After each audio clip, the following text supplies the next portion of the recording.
I think the thing that really sticks out to me the most is I try to tell people all the time, you don't have to have a college degree. You don't have to have millions of dollars in the bank to get started in real estate investing. You just have to latch on to podcasts like this one, where people will come on and they'll just give you tons of knowledge for free. And then you just do what they do, follow what they say to follow, take those action steps to do it the way they say to do it, and don't try to reinvent the wheel. It's not rocket science. I'm by far not the sharpest tool in the shed, I can assure you. But I just had good mentors that I latched onto, and I listened to a ton of podcasts that said, "This is how we're doing it, and this is what's making us successful." I just duplicated what they said to duplicate. What's up, guys? Welcome to another episode of Invest Iowa. Today, we are interviewing Perry Keena. He is a former mayor and a real estate investor, and we're super excited to get into your story. How are you doing today, man? Man, I'm freaking awesome. How about you guys? I'm great. Now, after hearing you tell me I still don't need a college degree, that's good to know. I got one, so you're making me feel bad, but I got my AA. I got my AA. Excited to see what you have under the books. So, former mayor in Tennessee, involved in real estate. Mm-hmm. Yes, and you were investing in real estate as you were the mayor. I was. So, out of a little bit of humility, but also just because I typically during that time didn't put a lot of my personal stuff out there. Even though it's a small town, the majority of the people that were here had no idea what I really did for my quote unquote job. Being mayor for the town of Pleasant View, paid a whopping $1,000 a month. I know you want my job. And so obviously that is not enough to sustain a household. And so we had real estate investing as a vehicle to be able to supplement that income, because you're just, when you're mayor of a town outside of Nashville, you're not getting rich off of your mayoral salary, and you had to have other sources of income coming in, and real estate investing was the perfect tool for that. How do you get involved in real estate? When does that hit your brain? Like, oh, I'm gonna get into this. So a little bit in the family bloodline, I guess you could say. Growing up, my mom was a real estate agent for a couple of years, and my parents they have a piece of commercial property in our hometown. Dad has, been a co-developer on a subdivision once or twice. Again, when I was really, really, really young, before they had, basically the market crash of, what was that, 1980 or 1982 or something like that, when housing interest rates were like 18 and 20% for a 30-year fixed. And so anyway, but my parents have always been just super entrepreneurial, just always. And growing up they also had a business that provided the service to the newspaper industry. And in 2004, I was working with them as a traveling salesman, and had a friend that said, there's this guy that's coming to Nashville that is doing a real estate investing conference, and I think we should go. And so we went to this, 2-day seminar. He was kind of one of those late night infomercial guru guys named Ron LeGrand. What was the name of the company? Just out of curiosity, was it Fortune Builders? Ron LeGrand. So Ron LeGrand is kind of the old school godfather of buying like foreclosure properties. And so really, more than anything, not knocking Ron LeGrand, but that weekend seminar was really just in an effort to get you to spend more money to do an intense boot camp with him. Yep, as they always do. Yep. And so anyway, I said, no. I said, I don't think I need to spend $5,000 to go spend a weekend with this guy, but I am going to take the knowledge that he's given us now and see if I can put that to work. And so we did. And my partner and I at the time got our first house deal that we were doing flip on. And it was somebody that was in foreclosure that really needed to get out from underneath their property.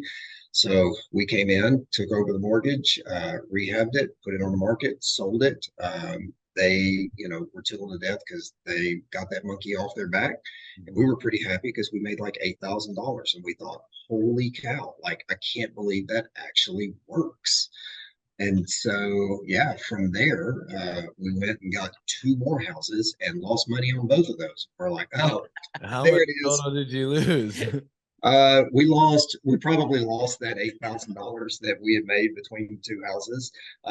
But you know, I tell that story to people, especially if I'm on other podcasts or if I'm speaking in front of, like real estate groups and that kind of thing. I tell that because it makes it real. There's a lot of times that you will hear people that will go on a podcast and they'll give you all the puppy dogs and rainbows and it's all blue skies and sunshine. And as you guys know, it's just not always like that. Sometimes you get a gut punch here and there. And the best thing you can do is learn from those so you don't duplicate those mistakes, and see where it got off the tracks a little bit, and just keep pushing forward and keep doing what you know to be successful and true, and yeah, you'll do just fine.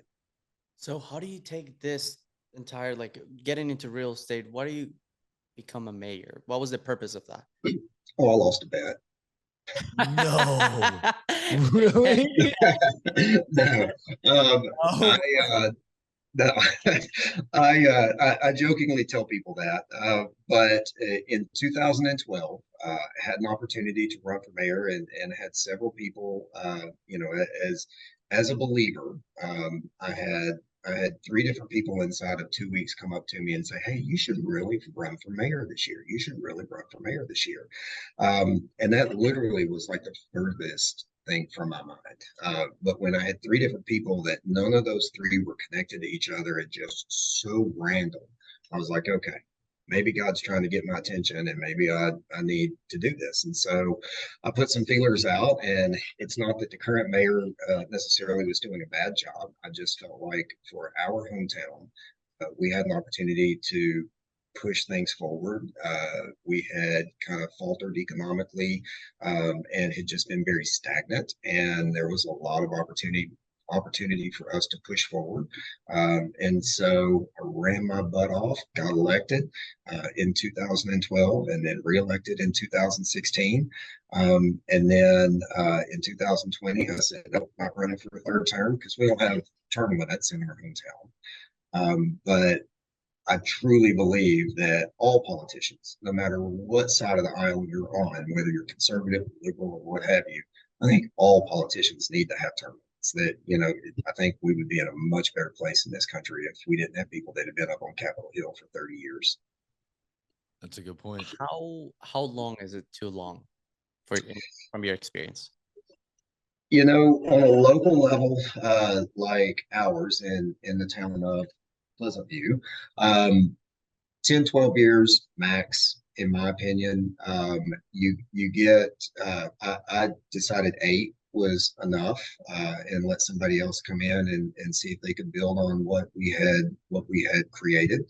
But yeah, I think probably the same on the federal level for sure. Um, 12 years, maybe 16 at the most. I definitely love that, the president can only have 2 terms. I think that's great, 2 consecutive terms. But, you've got congressmen and senators that, like I said, they've been up there for 30 plus years. And to me, it's just not, a way to stay fresh with, what's going on in your communities and your policies and it just needs some change. Gotcha. What are you, so now that you're saying that not more than 8 years, Yeah. how do you relate politics and real estate?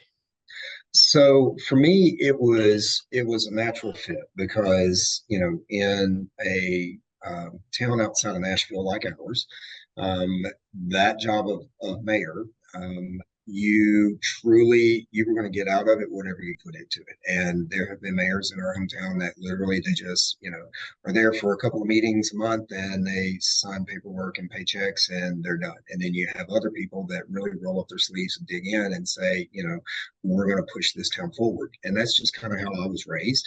If you're going to get out there and lead, then you got to be willing to lead from the trenches and not just the forefront.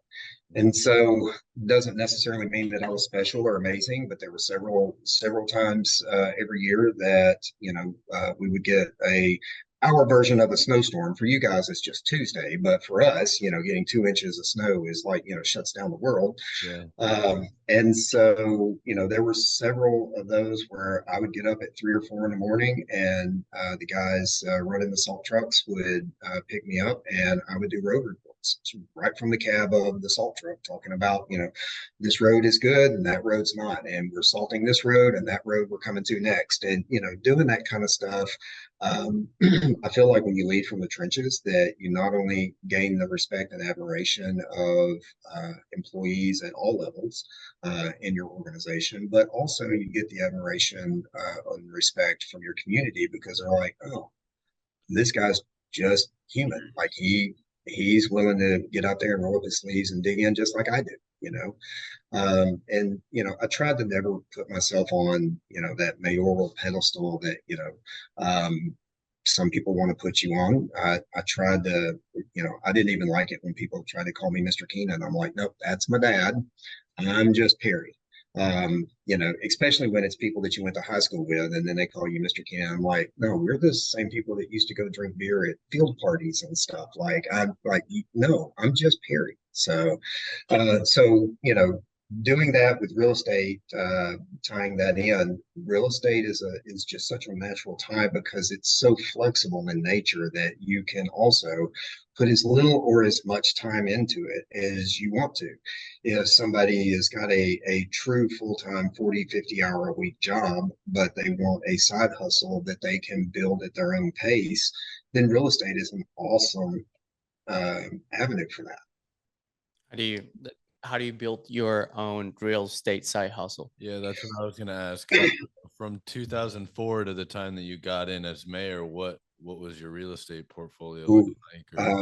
So in 2004, we did the couple of deals with our friends, partner of ours, and then my wife got pregnant with our daughter in 2006. We were due in 2007, and so I wanted to take that knowledge that I'd worked on, and she and I kind of go in a little bit of a different direction with our real estate and our house flipping and that kind of thing, because we were growing a family at that point, or starting a family, and our paths just looked different. So we started our own real estate, investing, and we did great, man. We were flipping houses left and right, and then the market crashed.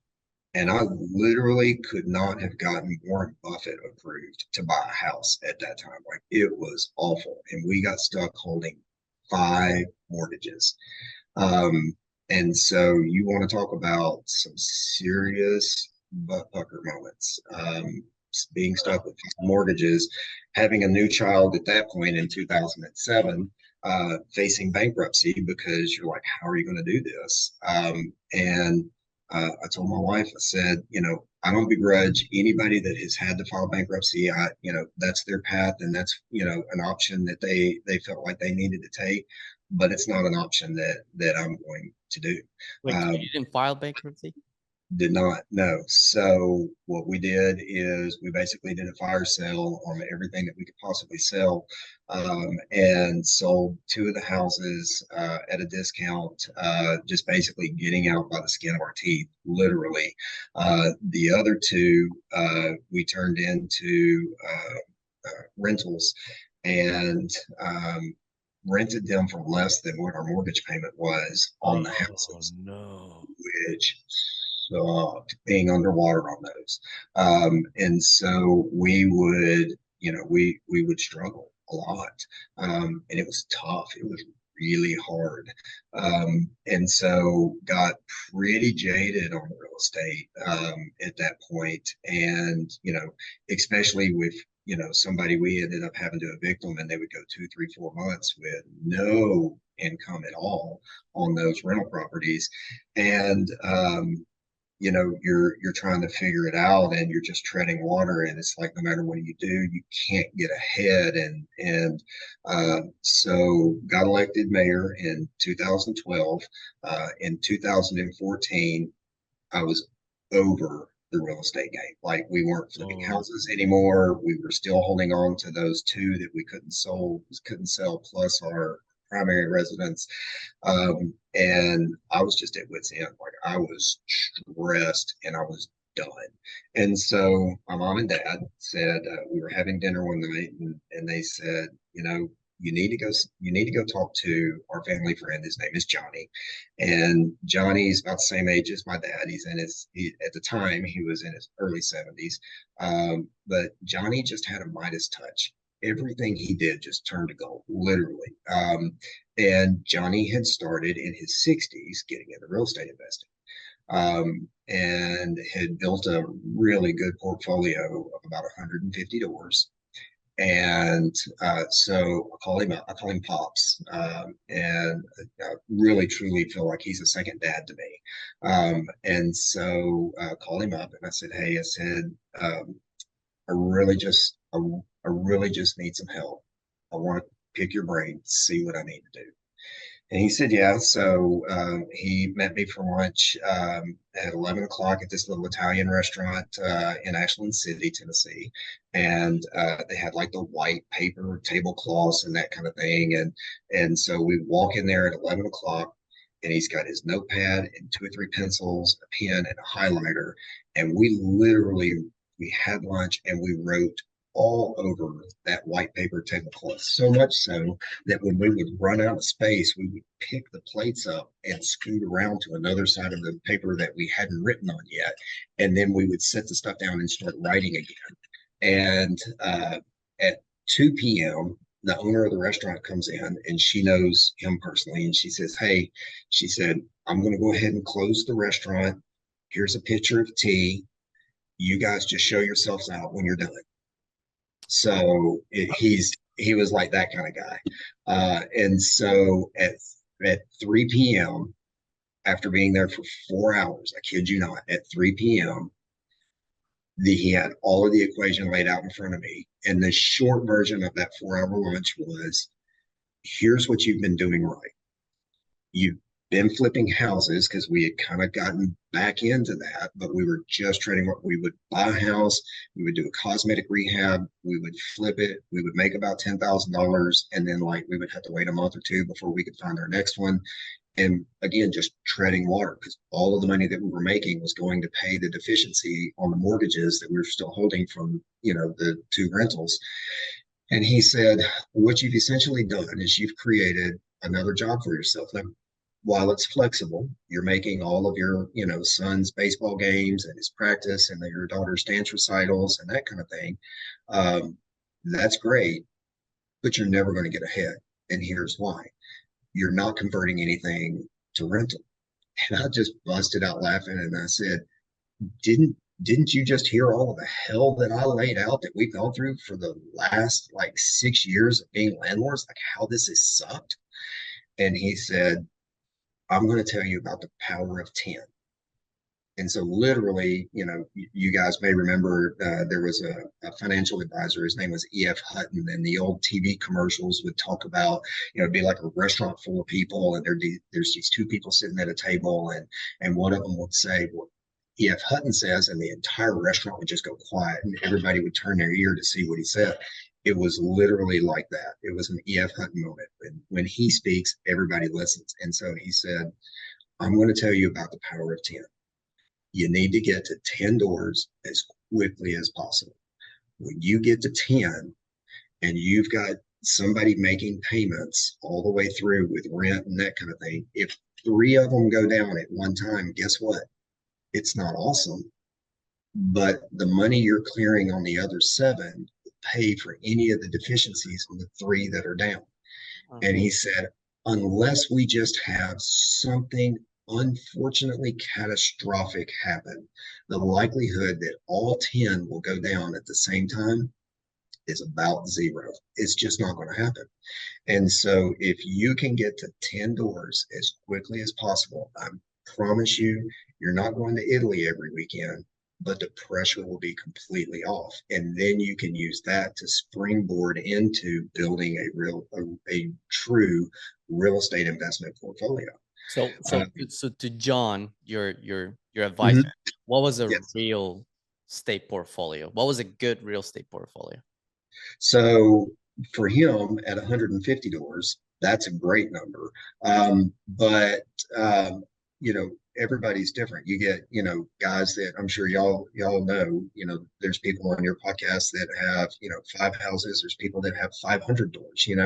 I think a little of it has to do with whatever your risk tolerance is, but I think also a large part of it also has to do with oh, there's a guy, his name is Clayton Morris, and he did a podcast once for Bigger Pockets, and he referred to it as a freedom number.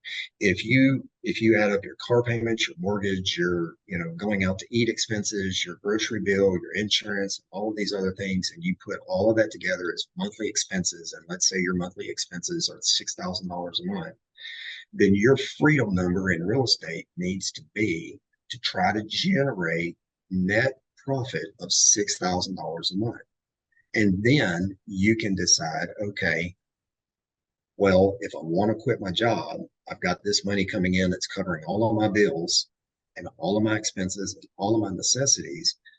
And so now I can have the option if I want to really truly step out of whatever job I have, or do I want to just continue this as a side hustle and continue to build slowly, or yeah, do I want to step out of that job and then do this full time, just go full tilt on it and try and get to whatever number is comfortable. For my wife and I've set an arbitrary goal of 100 doors. I don't have to have 150 doors like Johnny. I don't have to have 10,000 doors like Grant Cardone. But 100 doors would be a super comfortable number for me, which if somebody's listening to this and they've not even gotten started yet, they would say, holy hell, like how in the hell am I going to get to 100 doors? That's just unfathomable. But our goal for us is we want to get to 100 doors, hold that portfolio for 5 to 7 years, sell off half of the portfolio and use that to pay off the debt for the other half of the portfolio. And then you're owning that free and clear. Yep. Oh, wow. I've never heard of this. Yeah, no, I've heard of that. You have? Yeah, I'm really curious. Did you have a question? No. I'll Go for remember it. mine. Okay. Yeah. How do you feel? So the thing so I've got 86, 87 units right now. That's my door. Dude, Yeah. that's awesome. I just bought a 57 plex a few months ago. So that's kind of what ramped everything up. But Beautiful. I heard about that strategy of you get this portfolio, you sell off half, pay off the other half. But a lot of the reasons why people are so attracted to real estate is because it's got those 4 sources of income. You got your cash flow, your appreciation, principal pay down, and your tax deductions. A lot of people will fight that principal pay down because you lose the money that you're normally your debt service.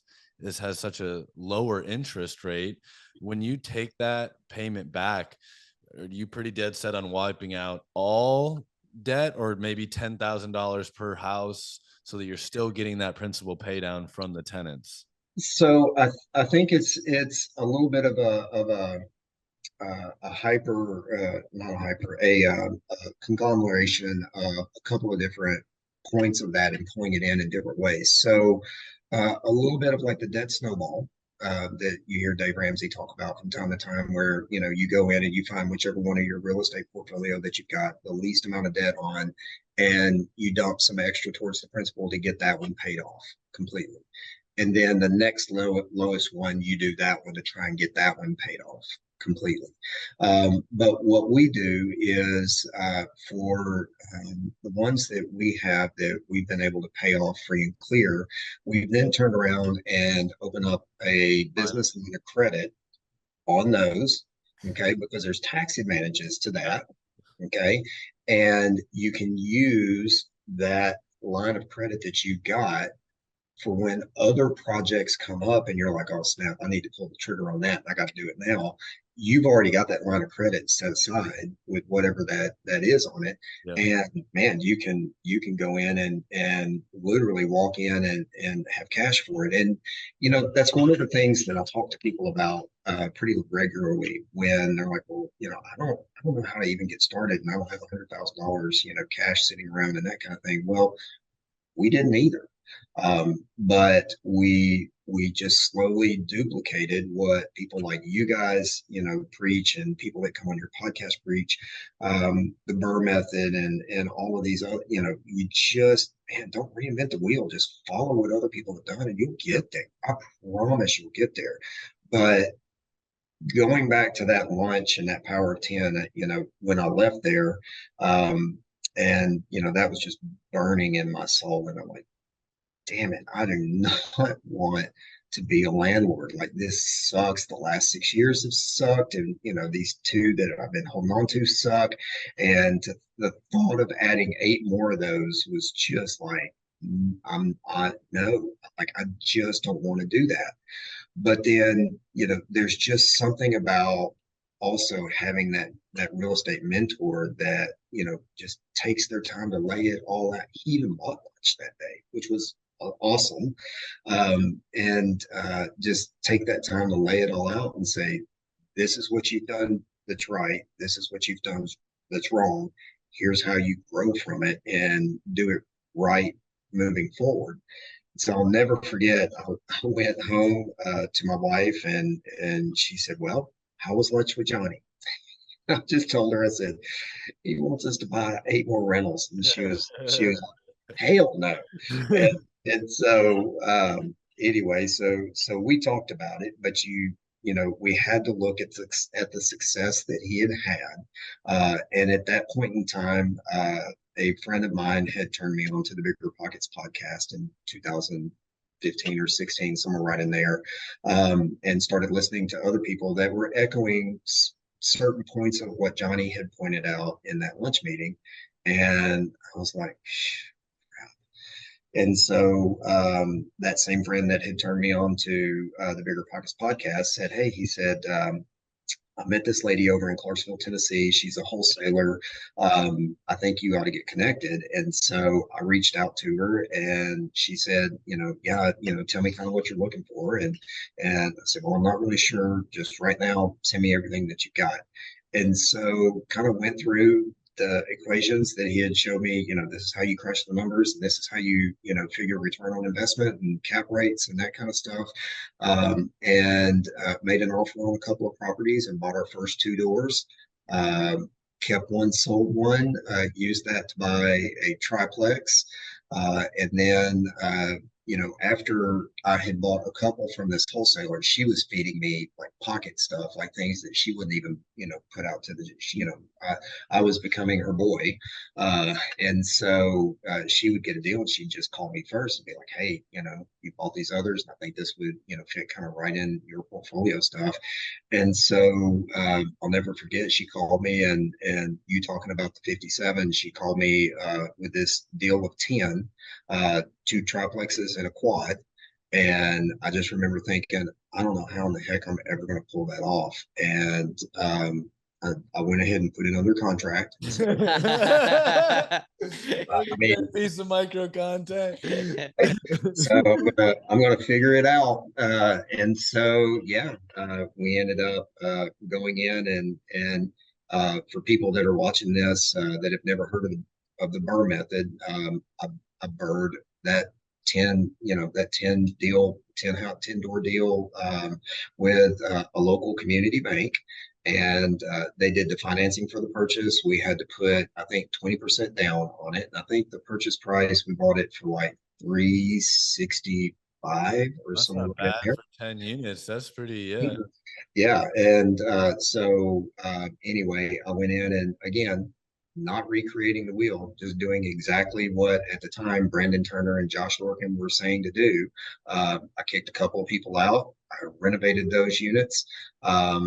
And put new people in at true market rate on the rent, and then started going up on everybody else, because after I had done, the 3 evictions and then put people in at market rate, I was able to go to the other 7 and say, this is what we're getting for these units now. And if you want to stay, this is what you're going to have to pay. And if you want to move, I understand. And if you want to stay, this is what the lease is going to be. And so we did that and went up on everybody's rents. And in a matter of 6 months, went back to that same bank and said, hey, can I refinance this property and get our cash back? And they said, yeah, sure, not a problem. So we went in and literally pulled back all of our deposit that we had put down, plus all of the rehab money that we had put in, because we had forced appreciation by increasing the rents and doing some upgrades. And literally after 6 months, we were in those 10 doors for $0 out of pocket. That's And once again, I was like, in 10 months, you said? 6 in months, 6 months, 6 months? 10 doors. in 6 months. When And I was like, when the bank was appraising this, what were the biggest points? So like, what was the bank looking at on the rents that you did that allow you to appraise for higher That's value? actually, so I wrote a couple questions down while we were talking. That's why I grabbed my phone. But my question was going to be similar to that: is what equations were you focusing on that he taught you about that you found most? I mean, everybody knows cap rate, so we don't have to get into that equation. sure. What other equations were you focused on to make sure that you hit the refinance number that your bank needed, like the key points he was just asking about? Okay, so on that one, the basically the net operating income, making sure that after we had taken out for the mortgage, the property taxes, the insurance, Johnny taught us that you always just, whether it's a real number or not, you pull 20% right off the top of whatever your rental income, gross rents are, because you want to always figure, if you've got 10, you're probably always at least going to have one that's down, and you're going to have one that's going to need a water heater or carpet or a broken refrigerator or whatever. And he said that will eat up your 20% every month. He said, so if you're taking out all of your expenses plus an additional 20% right off the top, then you look at what your true net income is on that property. And for us, we didn't really know it at the time, but we were happy to be making anything because I knew that the property was going to appreciate. But we were just happy if it was going to make, $150 a door at the time. And so for us, that was kind of that equation. And again, that's why I tell people all the time, you don't have to have a college degree to do this. Like if you've got a calculator on your phone and a pencil and a notepad, you can literally go in and do that in 5 minutes. I mean, it's not hard. It's not difficult math if you know the equation. It's not. It's really not. So 150 was your baseline because you knew you were going to burr out of it? Because I was going to be able to burr out of it. And so when I went back to the bank, the thing that they looked at more than anything was not necessarily in that 6 months did the property appreciate, which it had some because we forced appreciation by by changing out some water heaters and doing some upgrades and painting the place and that kind of thing. But for them, the most important metric that they wanted to look at was, what are the rents today? What were they when you bought it? What are they now? And we were able, because we bought it and that particular property was underutilized, the market rents were almost $200 a door below market rent. And so when you go in and you're forcing that extra $2,400 a month, that's $14,000-15,000 a year extra in income.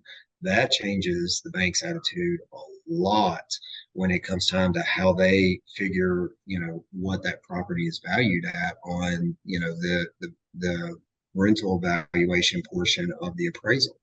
And so literally when we went back to them, they said, yeah, we're going to be able to do that. And this is what you're going to be able to get back out of it. And we were into that property. We got all of our money back.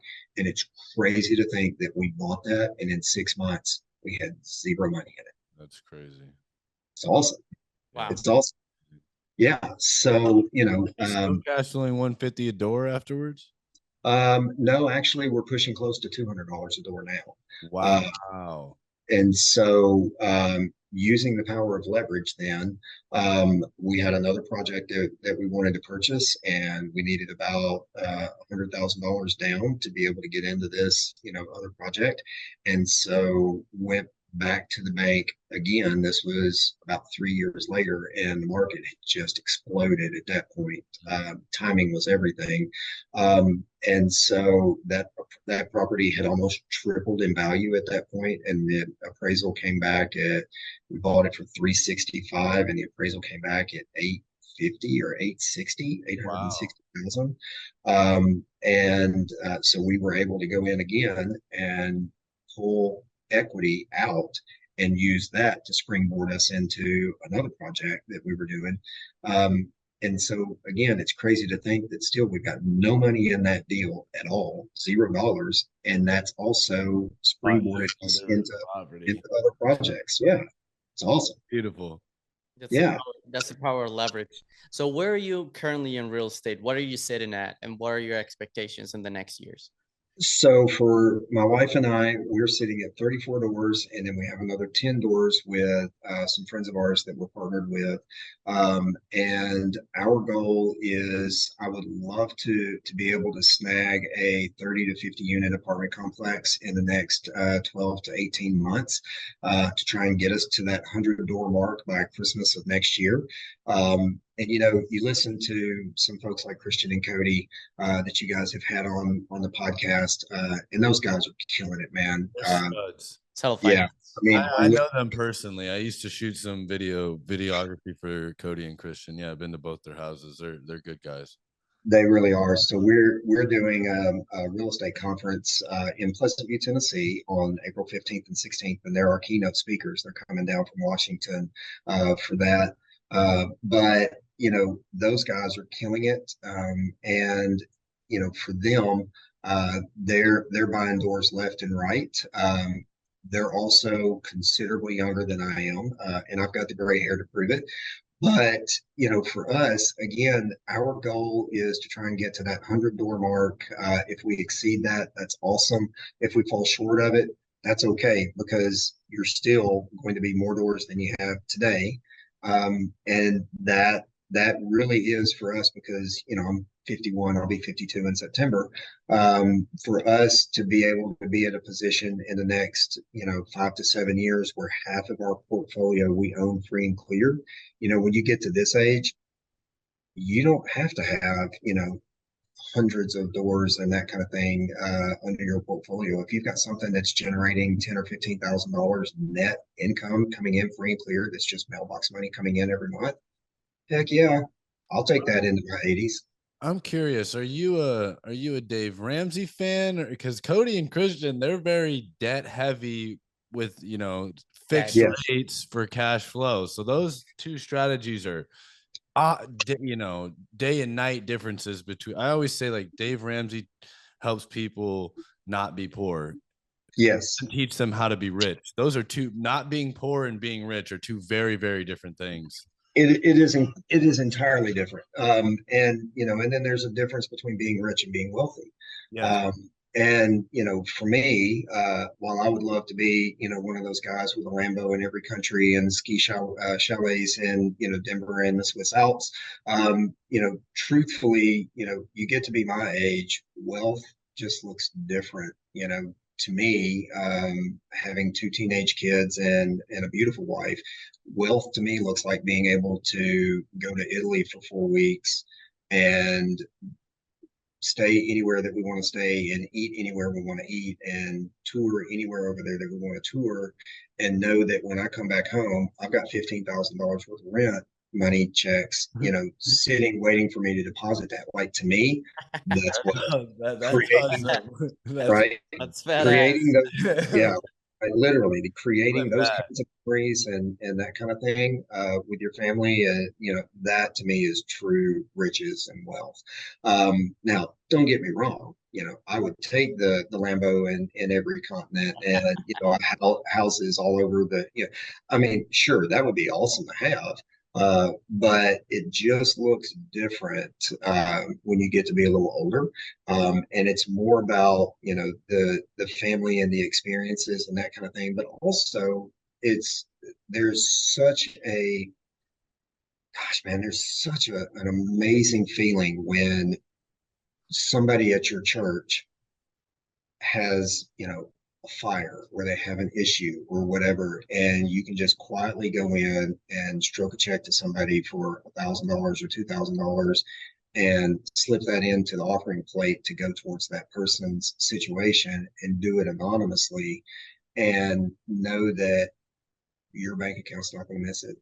Yeah. Like, man, there is just something so amazingly awesome about that.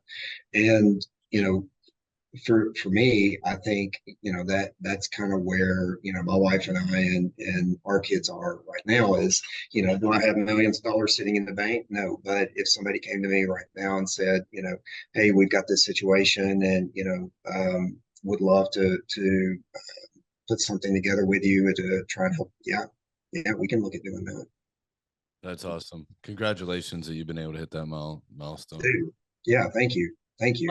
What are just to wrap it up? What are 3 things that John taught you that you'd like to share that are important that have changed your life? That definitely that power of 10 first and foremost. So for anybody that's watching this, and they're thinking about real estate investing, but they haven't actually pulled that trigger yet because they're like, oh, I don't know if I'm good enough or if I'm smart enough or whatever. Man, like seriously, I am not special. This, I tell people all the time, like, that's not me. That pedestal that I got put on was that, I mean, it was awesome and it was fun, but that's not me. I'm not this amazingly sharp dude. I just literally learned how to duplicate what everybody else said to do. So being a good listener, getting that power of 10 doors first, but also the education that comes from that, because after you do your first one, like, you're scared to death, and then you do your next one and you're still a little scared. And then by the time, as you guys know, you do your third, fourth, and fifth one, you're just like, hey, I'm busy today. Just show me where I've got to sign documents because I got to get to my next appointment. Like, you don't even take the time to read the crap. It's like a stack of papers that thick, and that you're like, just show me where to sign. Here, great, good. I got to go look at another property. And so, I think that having that level of just confidence in yourself to be able to just step out and do it. I've got people that are friends of ours that we love dearly that have talked for years about, maybe we should try and partner with you and Misty on a deal here. And I'm like, I'd love for you to do. I'd love for you to experience a level of freedom from that. And for years they talk about it. They won't take that action. Do you ever ask, like, do you encourage? I know that's a situation. I've got a good chunk of friends that invest with me, a good chunk that I don't. And I always feel like, man, if I care about the people that I care enough of, that are in that circle, it's my job to influence and help try and change their mindset to, like, bring that in. And sometimes it can create a very weird dynamic, or just this, like, oh, you think you're better, and it's like, no, dude, no. It's just like, you mentioned going to Italy. I recently went to Asia for 10 weeks and backpacked. It was like, I just don't want to be there alone, dude. Like, I'd rather making money's cool, but making money with my friends and family is the greatest feeling I have ever felt in my life. So, I think part of that goes back to individual mindsets. We've got some friends of ours that are very steady in their jobs. They know to the penny at any given moment how much they've got in their bank account. They know, what bills are coming up this Friday. They have, everything planned out and budgeted 12 months in advance. Like, they know, because they know what their paycheck is, and they know, what their hours are and that kind of thing. And for them, the thought of doing something like this, they would rather die than to take a chance of doing it, because it's, for somebody that's never done it, it's scary, and the opportunity for failure. 5 mortgages holding when the market crashed, the opportunity for failure is there. But the risk reward, man, the reward on the back end is so freaking amazing, when you can be able to do that. And honestly, for me, we've got friends that they'll never be of that mindset where they want to do something like that, and that's okay. I don't ever lord it over them. How many rental properties that we've got, and we don't ever talk about that level of business and that kind of stuff. But then we've got other friends, like our partners Chris and Chrissy, that they said, yeah, we want more, because I don't. He's an attorney, and he said, I don't want to be an attorney in my 60s. I want to be retired by then, and I know real estate is the vehicle that I can use to do that. And so it's just a different mindset, and so that's why we're partnered with them on 10 Doors, and they're great partners. They're awesome. We love doing that, and I can tell you, we have once or twice a year business dinners. And the company takes us out to eat, and we have an amazing dinner and a great time, and we laugh and we talk about our dreams and our goals, and what we want to do for the next 12 months. And man, those are awesome, dude. Puts a fire in your soul. Love it. Yeah, tax deductions are another whole other conversation, but I really like that conversation. Yeah, that's gonna have to be in the topic for another podcast. But Harry, thank you so much for accepting the invitation, and your dude. knowledge was amazing. I'll give you a follow on Instagram. I'll get it from him, and I'd love to connect, man. This conversation was amazing. Thank you. Dude, yeah, absolutely. So next time we get back together, let's talk about trailer parks. I'll tell you all about the trailer parks. You've got trailer parks? Mm-hmm. Yeah. Wait. Give me a fun fact. Give me like a little description. Just wait real quick. Yeah. Okay, so we bought a trailer park. It's 15 units on 5 acres. And I can tell you that trailer parks have a certain stigma for people that don't know. But if you don't know, that's okay. Just leave it to people like us. We'll go out there. Yeah, I like that. But I will tell you the thing that I picked up from the trailer park, and I'll leave this nugget with people that are already seasoned investors that are watching this. We bought this trailer park, and it was self-managed by this couple that was retiring, and they wanted to sell the park and move to Virginia, to a lake out there, and just ride out their golden years. And so anyway, when we bought the trailer park from them, and they gave us the books, and the people were on 6 months leases at all of the units, it was completely full, except for one that needed to be rehabbed, and they were collecting rent every Friday. And so I kept trying to go in, and I'm trying to crunch the numbers, and I'm taking the weekly rent, I'm multiplying it by 4, and then so you've got 4 weeks, and then I'm multiplying it by 12 months, and my numbers were just not matching theirs. And I'm like, I don't understand where I'm going wrong with my numbers here. Their numbers showing this, but mine is lower, and I couldn't figure it out. And then all of a sudden, man, it's like, weeks in a year. Huh? There's 56 weeks in a year, not 48. There's 52 weeks in a year. God's like, there's 52 weeks in the year, and I'm like, oh snap. And then I sat down with our banker, and I said, I think I just stumbled into something. And he said, what? And I said, I'm paying a mortgage on this with you guys 12 months, right? And he said, yeah, once a month for 12 months. And I said, and my insurance payment, I'm making one of those once a month for 12 months. And he said, yeah. And I said, but I'm collecting 13 months worth of rent. And he kind of looked at me, and he's like, oh. And I said, yeah, oh, so it's like literally I'm getting an entire month's worth of rent with no expenses for free. And so you'll never guess what we did. We burned out of the trailer park. You burned out of the trailer park and pulled all of our cash back out that we had put in. And so now we bought a 15-unit trailer park, and guess how much money it cost us? Zero. After 6 months. $0. Jeez, that's beautiful. So then you'll never guess what I did. I went back to the 10-pack when it came time for everybody to start renewing their leases. And I said, hey guys, we're going to set this up a little differently. We're still going to do 12-month leases because, decent doors, it's a good C plus B minus grade property. And so I said, we're going to set this up where you're still on a 12-month lease, but you're going to make your payments every 2 weeks. And when I did that, the eviction rate went down because people are like, wait a minute, how much is the rent? Rent's $1,000, a month. Oh crap, I can't afford that. Well, can you afford 500 every 2 weeks? Oh yeah, I can totally do that. What? Okay. So now, same thing on that. We've got them on paying every 2 weeks.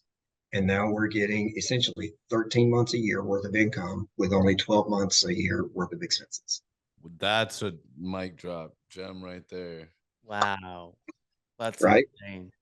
Right. Yeah. Yeah. So it's been brilliant. And when we did that, our ROI numbers went through the roof, dude. It was just awesome. How does a bank even appraise that? Well, Because they're just looking at the bottom line of what it is over 12 months. Because so they're just looking at it in 12 months. You still get payments in 12 months. So it's pretty much like if you were raising rents to them. just like raising rents. Or adding a whole extra unit almost. Yeah, it was awesome. And the tenants, especially at the property that like the 10-door property, they love it because it's easier for them in their mind and their mindset, because most of them get paid every 2 weeks. It's easier for them to pay their rent every 2 weeks when they get paid, instead of the first of the month coming around and saying, crap, I spent too much money on, beer, and then I went to the casino or whatever, and now where am I going to find $1,000 to pay my rent this month? But when you're hitting them every 2 weeks when they get paid, they're like my eviction rate went down. It was awesome. I know he mentioned we got to get going. One more quick question. Wait, is that every 2 weeks, no matter what? Or is that like the 15th of the month and the third? It's every 2 weeks. Every 2 weeks, no matter what. So I set it up based off of when they move in. So if they move on the 1st, then it's just every other Friday, and I go ahead and give it to them in the calendar in advance. These are your days that your rent is due, and this is how much it is on those days. So they've got that calendar ahead of time. So that takes out all the guesswork about, well, what if it's a leap year, and all of that. Like, it takes all of the guesswork out of it, and they know in advance, this day, this day, this day, this day, for the entire 12 months. That's when my rent's due. I like that. Cool. Wow. Yeah. That's great. Yeah. That's a good one. A hidden gem. Right. It's awesome. Man, thank you so much for coming. I appreciate your time. For everybody that watched this far, I would like if you subscribe and hit the like button, share this video, share the knowledge, and I'll see you guys on the next one. Hey, go be amazing. God bless.